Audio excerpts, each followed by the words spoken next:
ആരോഗ്യമന്ത്രി കെ മുരളീധരന്റെ personal staff അംഗങ്ങളിൽ 2 പേർ രാജിവെച്ചു. Additional private secretary Sreelal, assistant private secretary Govindaraj എന്നിവരാണ് രാജിവെച്ചത്. രാജി വ്യക്തിപരമെന്നാണ് ഇരുവരുടെയും വിശദീകരണം.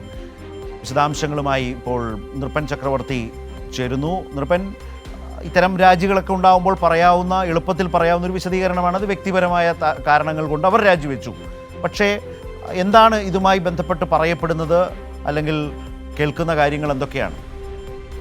ശരത്ത്, ആരോഗ്യമന്ത്രി കെ മുരളീധരന്റെ പേഴ്സണൽ സ്റ്റാഫ് അംഗങ്ങളായ 2 പേരാണ് രാജിവെച്ചത്. അഡീഷണൽ പ്രൈവറ്റ് സെക്രട്ടറി ആയിട്ടുള്ള ശ്രീലാലും ഒപ്പം തന്നെ അസിസ്റ്റന്റ് പ്രൈവറ്റ് സെക്രട്ടറി ഗോവിന്ദരാജ് എന്നിവരാണ് രാജിവെച്ചത്. ഇരുവരും ശരത്ത് നേരത്തെ സൂചിപ്പിച്ചതുപോലെ വ്യക്തിപരമായ കാരണങ്ങൾ കൊണ്ടാണ് രാജിവെക്കുന്നത് എന്നാണ് അറിയിച്ചിട്ടുള്ളത്. അവർ പറയുന്നത് ജോലി സമ്മർദ്ദം കാരണമാണ്.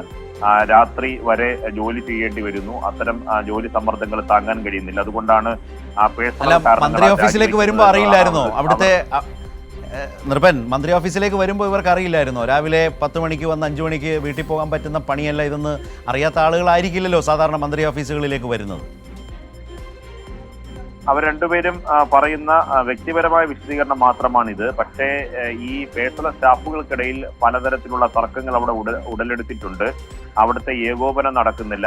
ഇത്തരത്തിലുള്ള വിഷയങ്ങൾ, ആഭ്യന്തര പ്രശ്നങ്ങൾ കാരണം സ്റ്റാഫുകൾ തമ്മിലുള്ള സംഘർഷം കാരണമാണ് ഇവർ 2 പേരും രാജിവെച്ചത് എന്നതാണ് അറിയുന്ന വിശദാംശങ്ങൾ. പക്ഷേ വ്യക്തിപരമായ കാരണങ്ങൾ കൊണ്ട് തന്നെയാണ് ഇവർ 2 പേരും രാജിവെച്ചത് എന്നത് കാരണം തന്നെയാണ് മന്ത്രി ഓഫീസിൽ നിന്ന് നൽകുന്ന വിശദീകരണം. ഔദ്യോഗികമായ ഒരു വിശദീകരണം ലഭിച്ചിട്ടില്ല. പക്ഷേ മന്ത്രിയുമായി ബന്ധപ്പെട്ട വിശ്വസ്ത കേന്ദ്രങ്ങളിൽ നിന്ന് അവർ പറയുന്നതും സ്റ്റാഫുകൾ വ്യക്തിപരമായ കാരണങ്ങൾ കൊണ്ട് മാത്രമാണ് രാജിവെച്ചത്. മറിച്ച് ഈ തരത്തിൽ ഓഫീസിൽ മറ്റു തരത്തിലുള്ള ആഭ്യന്തര പ്രശ്നങ്ങളില്ല എന്നതാണ്. നേരത്തെ തന്നെ ഈ കെ മുരളീധരന്റെ വകുപ്പിന് കീഴിൽ വരുന്ന ദേവസ്വം വകുപ്പിലെ പ്ലീഡറെ നിയമിച്ചതിന് നേരത്തെ വിവാദമായിരുന്നു. നേരത്തെ ഈ സ്വർണ്ണക്കൊള്ള കേസുമായി ബന്ധപ്പെട്ട് പ്രതിഭാഗത്തിന്റെ അഭിഭാഷകനെ തന്നെ പ്ലീഡറായി നിയമിച്ചത് വലിയ തരത്തിൽ വിവാദമായി. അത് മന്ത്രി അറിയാതെ മുഖ്യമന്ത്രിയാണ് നിയമിച്ചത് എന്ന തരത്തിലുള്ള വാർത്തകൾ വന്നിരുന്നു. തുടർന്ന് അദ്ദേഹം സ്വയം രാജിവെക്കുകയായിരുന്നു. ഇത്തരത്തിൽ കെ മുരളീധരന്റെ ഓഫീസുമായി ബന്ധപ്പെട്ട് അദ്ദേഹം അധികാരം ഏറ്റെടുത്ത മുതൽ വലിയ തരത്തിലുള്ള വിവാദങ്ങൾ നിലനിൽക്കുന്നുണ്ട്. ഇതിന്റെ തുടർന്നിട്ടുള്ള ഒരു പരിണിത ഫലമാണ് 2 സ്റ്റാഫുകൾ കൂടി രാജിവെച്ചിരിക്കുന്നത്. ശരത്.